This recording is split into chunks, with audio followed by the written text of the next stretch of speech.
Sir, నేను చిన్నప్పటి నుంచి ఎవరి కాళ్ళ మీద పడలేదు సార్. మా నాన్న పడినిచ్చేవారు కాదు.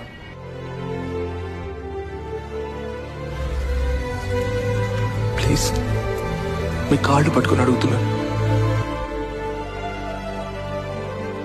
నేను జననిని ఎంతగానో లవ్ చేస్తున్నాను సార్. నేను మీకంటే జనని సంతోషంగా చూసుకుంటాను sir. I love you Janani.